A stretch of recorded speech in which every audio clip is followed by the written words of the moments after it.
I realized that if we want to build software for this space, we have to have some skin in the game. We got to feel the problem. So we built our own trucking company. We took those truckers, gave them business, and we built the software for us to pick up and deliver containers around the Oakland.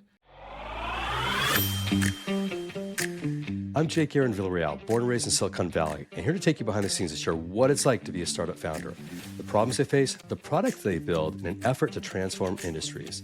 I'm excited to have with us today Akshay Dodeja, co-founder and CEO of Terminal49. Akshay, welcome to the show. Hey, Jake, good to be on the show.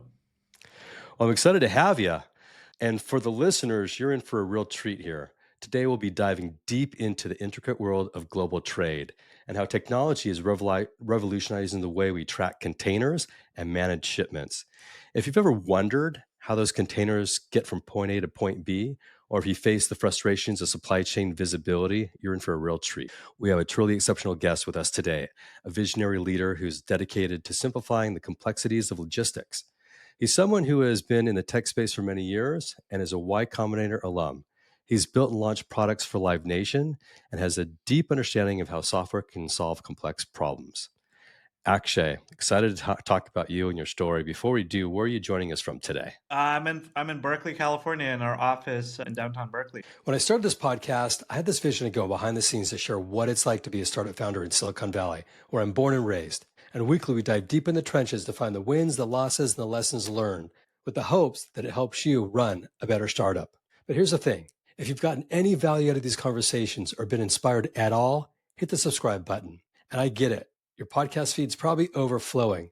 But to stay up to date with what's going on in Silicon Valley, stick with us. Because at the end of the day, we're all just trying to build something that matters. And we're better when we do it together. So hit that subscribe button and follow us wherever you find your podcasts. Now, let's get back to the show. Really cool. Well, I'm from the Bay Area, as we know, and I love that area. I get up to SF quite a bit and get up to Berkeley when I can as well. Are you originally from that area? I was actually born in India, and then when I was 13, I moved to Cupertino with my family. So went to high school there, lived in Portland, Oregon for a little bit, and then back to the Bay Area in 2011. Very cool. Give us a little bit about your backstory here before we jump into your company. How did you get into technology? How did you get into wanting to be an innovator and a startup founder? Yeah. So, as I said, I grew up in India, and my dad is in the tech space as well. So he was working for an IT company in India when I was growing up, and he would bring home like computers and 386 machines and start building them, installing Windows 95 with 25 floppies. So just watching him kind of build things, take hmm things apart and put them back together, like really fascinated with me. And early, when I was 8, 9 years old, I started getting into writing code, P Basic. And the thing that I remember most is like, for some reason, I decided one of my good close family friends was a dentist, and I one day I'm like, okay, hey, I'm going to use Visual Basic to build you a software because you're moving paper around. I didn't want to start a company or anything. I was like, I think you need software. Yeah. And so I think like reflecting back, there was kind of this itch of building something, and I was big fan of Bill Gates and Microsoft as growing up, and so I think there was some of that kind of looking up to those folks. Yeah. It's always good when you have a parent who's in an industry you eventually get into because they can kind of show you the way or at least inspire you to try and do what they're doing. Is your dad also an entrepreneur? He's not an entrepreneur. Yeah, he's a geek. He likes to build things, but he's been an architect, worked for Intel for over 15 years now in the US. But yeah, the entrepreneurial side is not where I got that from. But I don't know where I got that from. Yeah. Oh, really cool. You must have a tolerance for risk. Is this your first startup? No, this is my third one. Yeah, I started my first one in college and basically dropped out, which was in the music space, and then, I'm always just wanting to build things. Got it. Really cool. We'll jump into your current company, Terminal49. Walk us through kind of the origin of what problem did you see that you wanted to try and solve, and where did you make a pivot, if at all, to end up where you're at now? Yeah, initially had no intention of starting a company in the logistics space, let alone having any experience being an operator in supply chain or moving containers or what have you. But in 2015, a friend of mine was exploring the trucking market in the United States, like specifically the domestic trucking market, big dry vans you see on the interstate highways. And one thing that when he pitched me the idea was like, okay, really large market. If you look at it in North America, there's hundreds of billions of cargo that moves just in US.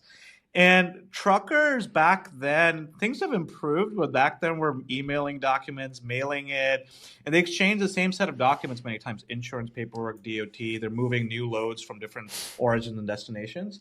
And so we kind of like, hey, there's an opportunity here. Let's build kind of a Dropbox for truckers, or like a simple mobile app to exchange. And then we didn't know any truckers. We opened up Google Maps back there, or maybe MapQuest in 2015, Google Maps, and we just typed in trucking companies and drove to trucking companies' offices under the 80 free highway in Oakland. And turns out they were moving shipping containers. As we talked to an operator, I would call like Bill Abudi, the sheriff of trucking. He was a geek himself, and we had a 4 hour long conversation and got even more fascinated with the operations of moving a shipping container. Way more complicated, time bounded, and that's where we fell in love with. Okay, we got to automate some of his back office. We got to give him better tools.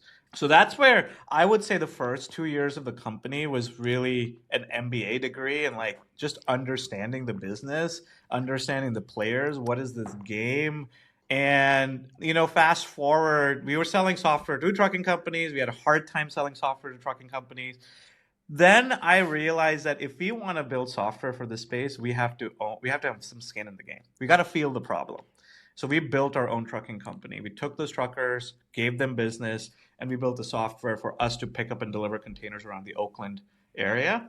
And that's where we Wow. raised our seed round. We moved over 3 to 5 thousand containers in a period of 2 years and eliminated a lot of issues.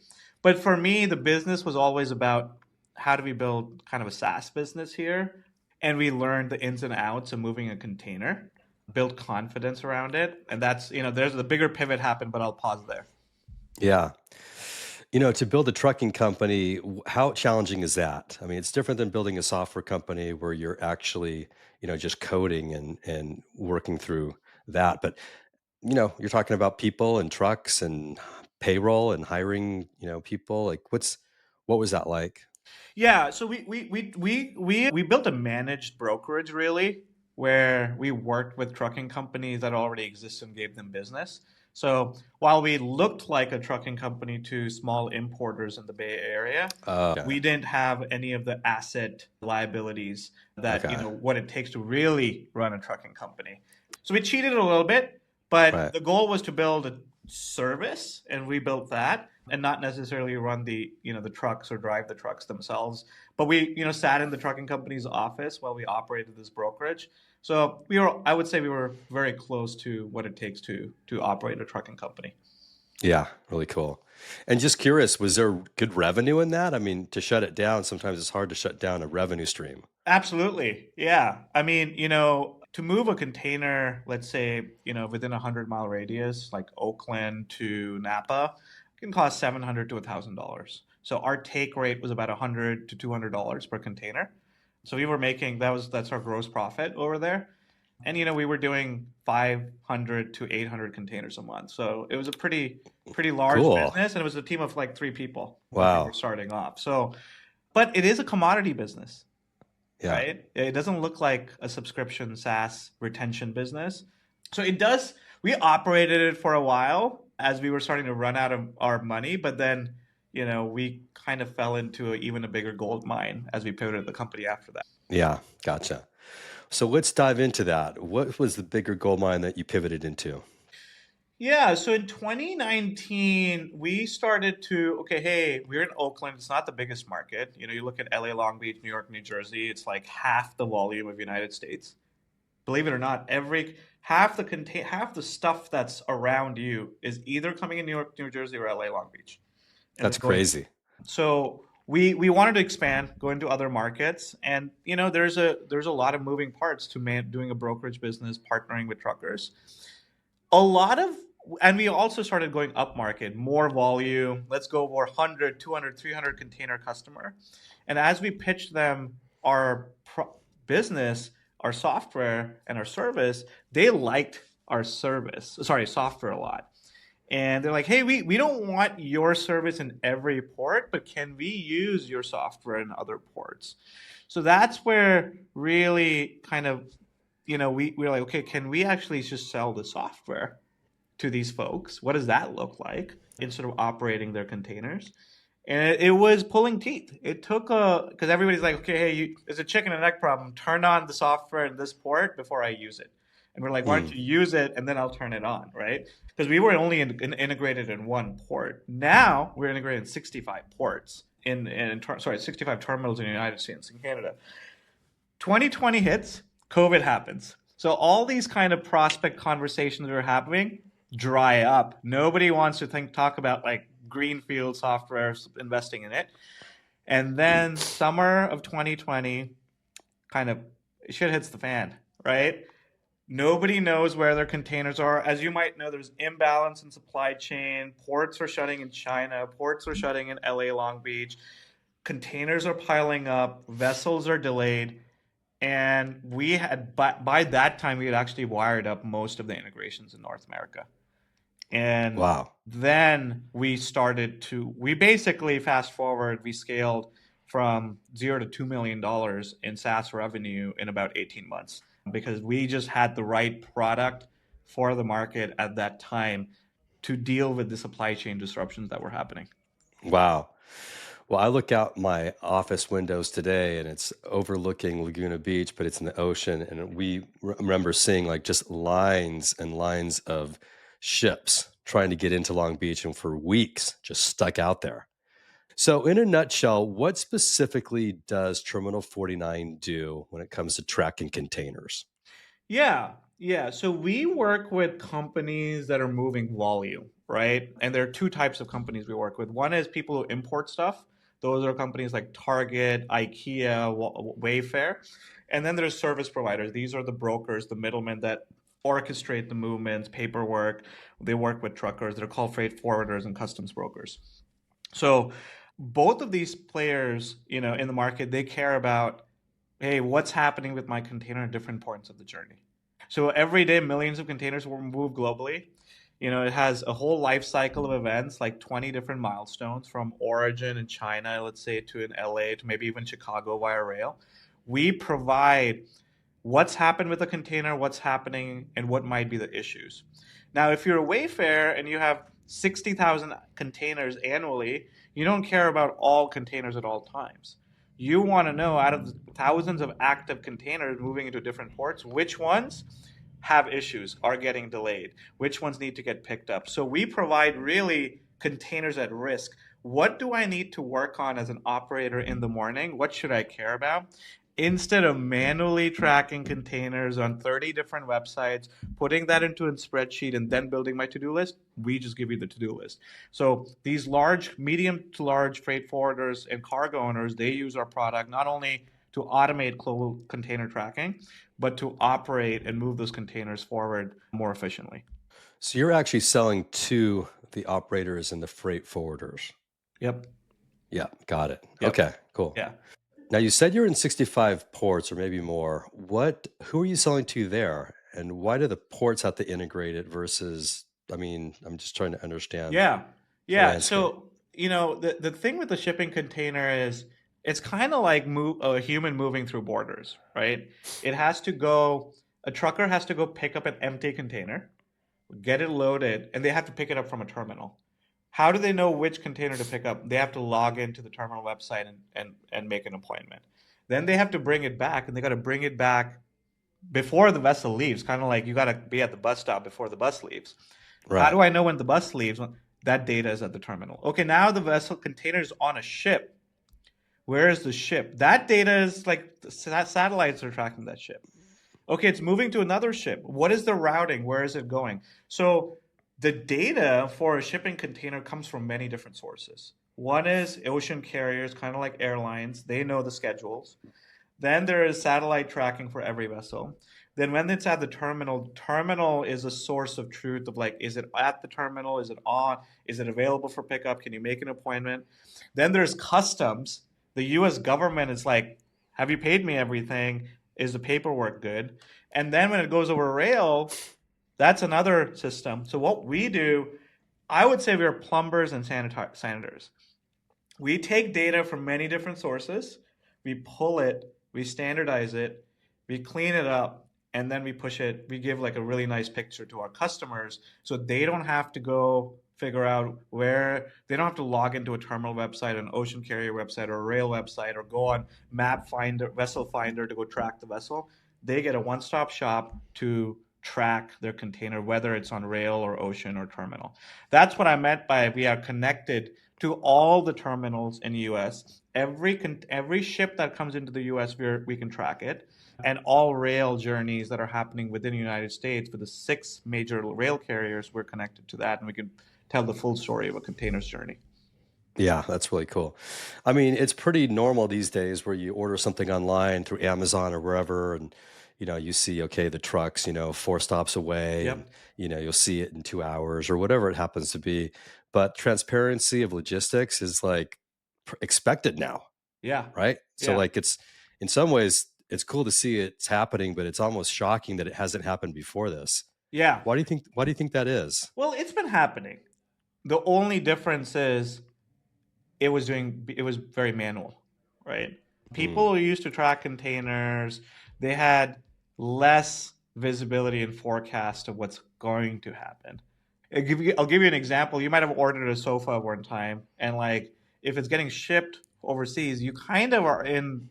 It's fuzzy when it's going to come, right? right. Until it's on a truck. So that's what the real problem is when because there's so many different modes and so many parties involved, there's no coherency in what's happening. And now I think what we have done is we're moving that workflow from a spreadsheet to a real-time visibility dashboard. And that creates a lot more opportunities to automate workflows, to optimize logistics, to improve demand planning, to improve labor planning at the warehouse. How many people do I need?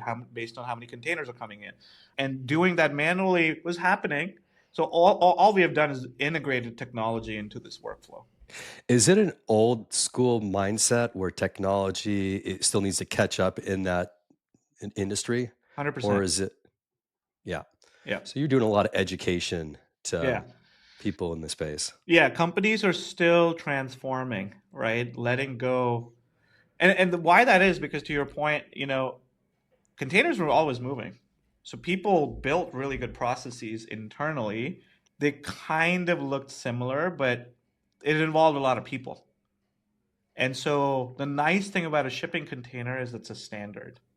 Whether you're Wayfair or Target, the process of importing the container, it looks similar. So that's where the opportunity is to standardize the workflows and provide a single tool that can work across different companies. But yeah, it is a lot of older folks that are transforming their business, right? And it's like unlearning an old tool or an old process and learning a new one. So that does require a lot of education in the market, and there's still a ton of greenfield opportunity. You would be surprised how many large companies still do this thing stuff manually. Yeah, I can imagine. I mean, as we talked about a few weeks back, I was in the trucking space, just happened to fall into that in college. And, it was like a truck only for students, college students. And it was very manual. It was like pencil and paper, and you're going to go from, this plant to that field and drive and pick up tomatoes. And when you see the tree on the left, go to the right. Right. And I mean, it's like very, in some ways, archaic. This is quite a while back, but it's good to see the transformation of technology really helping solve a problem there. How do you guys make money? We charge per container. So depending on the volume an importer or a freight forwarder tracks, they kind of pay us for the entire year because there's seasonality. Sometimes people pay us monthly, but yeah, we charge $3 to $5 a container to track containers and manage it, and that's where the value is. It's very much value-based pricing. Yeah, that's really cool. That sounds like it's definitely worth it. What's the competition like in that space? Yeah, this space is heating up. Clearly, there's a need to build great tools, right? And give more leverage to people, whether it's last mile trucking, which is I would say very mature space. There are companies like Project 44, For Kites that are the newer players. And then there's incumbents in the space too, right? ERP companies, most of these large companies I'm talking about, they use a Oracle, OTM, or SAP or NetSuite as their source of truth, but the data is being inputted manually. So the opportunity is to automate the data ingestion and procurement. And so it's a mix of like empowering the enriching the experience in your incumbent tools, but also there's new players like Terminal49 that, there's about a half a dozen players that we compete with. Gotcha. They say growth in a business is about sales and innovation. How are you getting to your target audience? How are you continuing to grow and sell? And like, what's worked for you to generate, large clients and more revenue? Yeah, because it is a very based business. So we have to go develop a relationship, but there is intent here. People want these tools. And so early in the days of the company, we actually ranked number one and two for container tracking API and container tracking dashboard. And so 80% of our business is still very much inbound. But very similar to other tech companies, we are leveraging content to build more brand presence, more education, like this podcast, that hey, let's build better tools. And then one of the core tenets of our company is like building trust, right? So you can actually go and sign up and start using the product without talking to a salesperson. And then we kind of bring in consultative sales and walk you through a buying experience. And that seemed to be working pretty well. But yeah, there's a lot of noise and we have to peer through the noise and get attention of our operators because they're really busy. So that's the challenge. Scaling the business and continually growing from a venture scale is a big challenge. Yeah, I hear you. Aside from what you just shared, I mean, I guess maybe that is the big challenge for the company is just kind of the growth and to continue to build the clientele base. Yeah, I would say, the COVID era, we really had differentiation in our product. And I think you can't lose it. You always have to work in being differentiated in the market. Hmm. And, you ask good questions about the competition. I would say we're less differentiated right now. And maybe a lot of the value that we provide are table stakes. So we are really trying to figure out like how do we level the company up from a product and innovation standpoint and find that differentiation again in the market. That's going to help grow the business. So that's kind of the internal challenge that I'm working through right now in the business is to refine the company and be creative about it. The problems are there is how we're going to solve them and like how do we position the company to win. Yeah.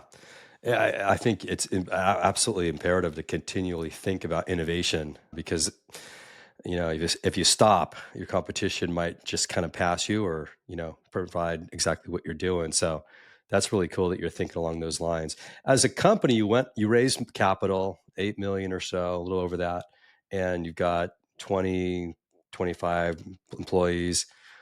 How's the company structured? How's it set up? Is it local? Is it distributed? COVID was kind of hit every company differently. Like, what's Yeah, we that were look like? fully distributed at first. Now we're more hybrid. I've been trying to build a team. We're a third of the company now is in the Bay Area. We come into the office Tuesdays and Thursdays, but we still pretty much operate like a distributed company, and we'll continue to do that as much as I like to work with people in a box. Yeah, I hear you. Really cool. Every company has breakthroughs technology wise or operational wise, but also as a leader, people have breakthroughs. Before you started the company and where you're at today, what breakthrough have you gone through personally as a leader that is different than when you started? Yeah, I mean, I spend a lot of time working on myself, right? And so I think the couple of breakthroughs have happened is one is how do I go from a product founder to a sales founder? How do I sell? Right. And so I didn't have a lot of experience doing SaaS sales, let alone enterprise sales. So, you know, that was kind of that was a challenge in the early days, and now it feels good. Now I love selling, maybe even more. Maybe not as much as building products, but very close. That was one breakthrough, and I think the other one is, you know, I didn't I didn't realize how much work I have to do, not just mentally but physically staying fit. Because I think like being a founder is as close to being a professional athlete. So the I wouldn't say I think internalizing that concept maybe is the breakthrough, but it's a work in progress to up level myself and how I work with the team. How do I inspire them? How do I build a process to drive momentum? You know, what is the bar around communication? How do I like to communicate? Every founder has a different style. So that those are kind of small breakthroughs that are happening to basically execute run the company more efficiently. You can always hire more people, but can you do more with less is kind of what I try to focus on. Yeah. It's so important to really, I like what you said, the analogy of it's like a professional athlete being a founder, because, you know, really business is 80% psychological and 20% mechanics or execution. And there's a lot of ups and downs in a startup. And where's your state of mind as a leader? Are you up and down with the company, or are you able to kind of use tools or techniques to kind of stay positive in moments where your employees are looking at you and your energy and your guidance, and being able to really use ways to be a leader. And I think that so often we talk to so many companies that that's a challenge. When things are bad, you still have to be a leader, and it's not always easy. So it's good that you shared that part of it, because working on yourself and your mindset is, we think, is critical to actually successfully staying positive as a company leader, but also growth for the company. So Yeah, that's that's it's a that's long really game. cool. It is a long game. It's definitely not a sprint. As you look into 2025, we're already in February. What are you excited about on the roadmap for the company? Yeah, as I said, we're especially with this AI and LLMs. I think we are actually at an inflection point where we can realize some of the bigger vision of companies to automate global trade. And really, what that means is like to provide more leverage and better tools to people, right?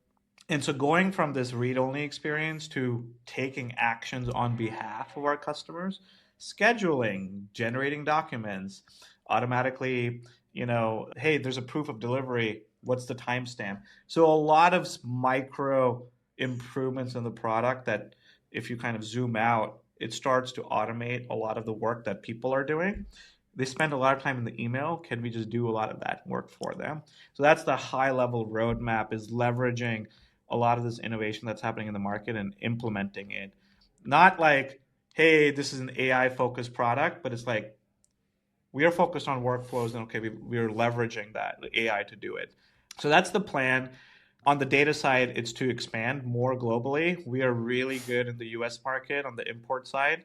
Mexico is becoming a really large market, becoming a huge trading partner of US. And so going beyond the US, going into Mexico, wiring up all the terminals in Europe, Latin America. So we want to go wider and wider globally because it's a global trade. Hmm. And but also start focusing on the workflows that people spend a lot of time doing manually. Yeah, that's really cool. Well, it's fascinating. I love what you're building and the space you're in. I know that there's always a need for that, because people always need products and they always need to be shipping those products. So the business isn't going away. It's just a question of how does your technology help improve the experience of people in the space. So really, really cool to hear your story. If anybody wants to find Terminal 49, where do they go? Yeah, terminal49.com. You can find us on the website. We are also on LinkedIn and Twitter or X. And yeah, those are the places. Or if you want to reach me, you can reach me at Akshay, Kshay at terminal49.com. Very cool. Akshay, thanks so much for coming on and sharing your story. Really appreciate it. And for the listeners for listening, it means a lot to me. I'm your host, Jake Aaron Villarreal, signing off for now, but can't wait to catch up with you all in the next episode. Until then, Akshay, the world, take care. If you like what we're doing, don't forget to subscribe. Leave a review on Apple Podcasts or wherever you listen. And follow us on YouTube, where we go behind the scenes to learn what it takes to be a startup founder.